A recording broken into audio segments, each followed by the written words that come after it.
नमस्कार दोस्तों, स्वागत है आप सभी का मेरे चैनल पे। आज हम स्टडी करने जा रहे हैं करंट अफेयर्स के बारे में। तो चलिए स्टार्ट करते हैं। पहले हम बात करेंगे अंतर्राष्ट्रीय नर्स दिवस के बारे में। तो अंतर्राष्ट्रीय नर्स तथा दाई दिवस हर वर्ष 12 मई को मनाया जाता है। यह आधुनिक नर्सिंग की संस्थापक फ्लोरेंस नाइटिंगेल जन्म दिवस के रूप में भी मनाया जाता है। 2021 का अंतर्राष्ट्रीय नर्स दिवस का विषय है nurses a voice to lead a vision for future health care.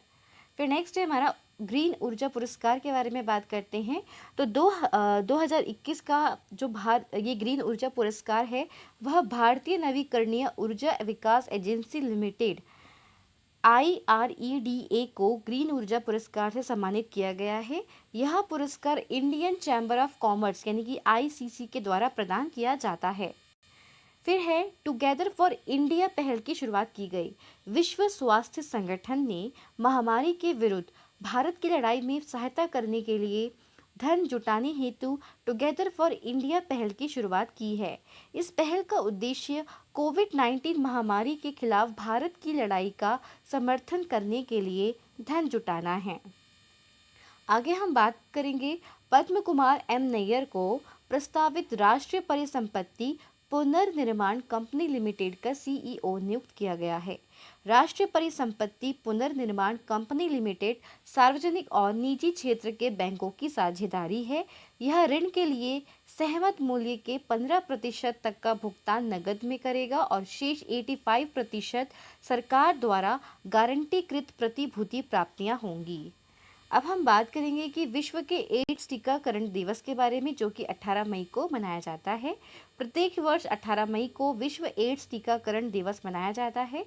इसका विवरण पढ़ लेते हैं। तो इसका उद्देश्य है कि HIV संक्रमण और एड्स को रोकने के लिए एक टीके की निरंतर तत्काल आवश्यकता को बढ़ावा देना।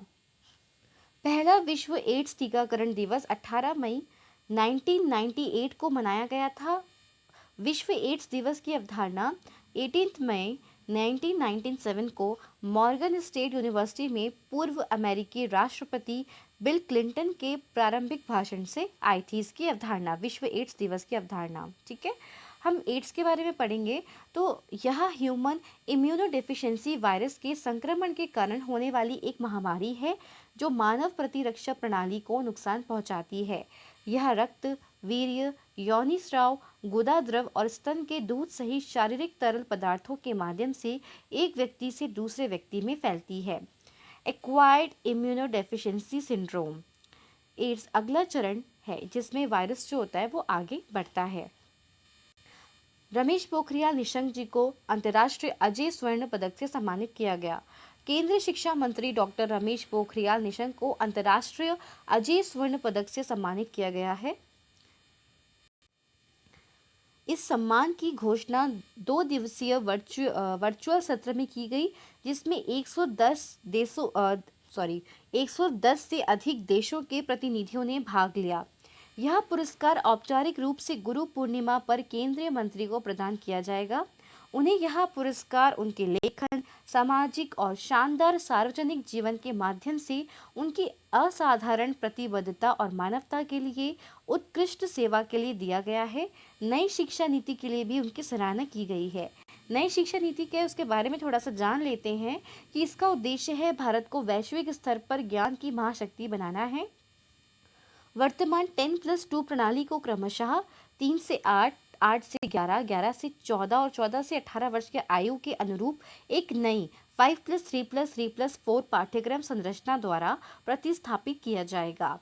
पाली, फारसी और प्राकृत के लिए राष्ट्रीय संस्थान, भारतीय अनुवाद और व्याख्या संस्थान की स्थापना की जाएगी और कक्षा 6 से इंटर्नशिप के साथ व्यावसायिक शिक्षा शुरू होगी।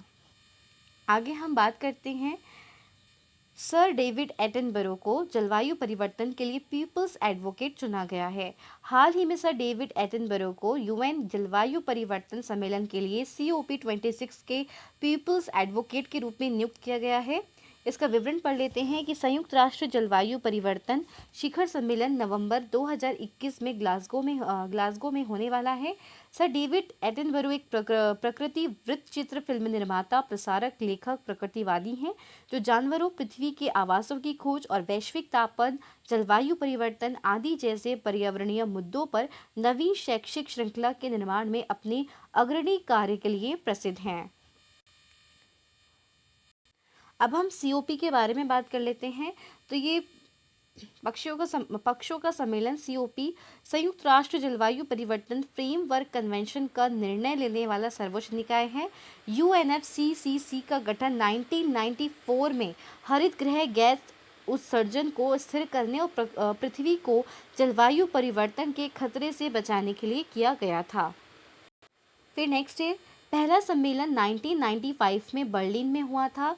सीओपी के सम्मेलनों में शामिल हैं जलवायु परिवर्तन पर संयुक्त राष्ट्र का फ्रेमवर्क कन्वेंशन, संयुक्त राष्ट्र जलवायु परिवर्तन सम्मेलन, मरुस्थलीकरण का मुकाबला करने के लिए संयुक्त राष्ट्र सम्मेलन, भ्रष्टाचार के खिलाफ संयुक्त राष्ट्र सम्मेलन, जंगली जानवरों की प्रवासी प्रजातियों के संरक्षण पर कन्वेंशन, वन्य जीवों और वनस्पतियों की लुप्त प्राय प्रजातियों के अंतर्राष्ट्रीय व्यापार पर कन्वेंशन, जैव विविधता पर convention, Ramsar convention, basal convention, Rotterdam convention, स्थायी कार्बनिक प्रदूषकों पर स्टॉकहोम कन्वेंशन, परमाणु हथियारों के अप्रसार पर संधि, रासायनिक हथियार सम्मेलन, क्योटो प्रोटोकॉल, तंबाकू नियंत्रण पर WHO फ्रेमवर्क कन्वेंशन। अब हम बात करेंगे विश्व उच्च रक्तचाप की, जिसे कि हम हाइपरटेंशन कहते हैं।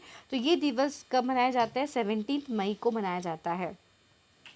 विश्व उच्च रक्तचाप दिवस 2021 अभी इस समय का जो विषय क्या था? Major your blood pressure accurately, control it, live longer है, जिसका लक्ष्य ज़्यादातर गरीब देशों में कम जागरूकता दर को दूर करना है। इसका उद्देश्य है रोगियों के बीच उच्च रक्तचाप के शीघ्र निदान के महत्व को संप्रेषित करना। यह विश्व उच्च रक्तचाप लीग द्वारा 14 मई 2005 को शुरू किया गया था, जो कि 85 राष्ट्रीय उच्च रक्तचाप संस्थानों का एक प्रतिनिधि संगठन है। इसका लक्ष्य क्या है?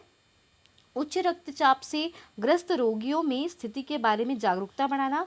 उच्च रक्तचाप या हाइपरटेंशन एक चिकित्सा स्थिति है जिसमें धमनी की दीवारों के प्रति रक्त का दाब या दबाव बहुत ही अधिक होता है। फिर है एक व्यक्ति को 90 to 120, 60 to 80 mmHg के बीच सामान्य रक्तचाप बनाए रखना चाहिए। रक्तचाप जो होता है हमारा, उसको दो संख्याओं के रूप में लिखा जाता है।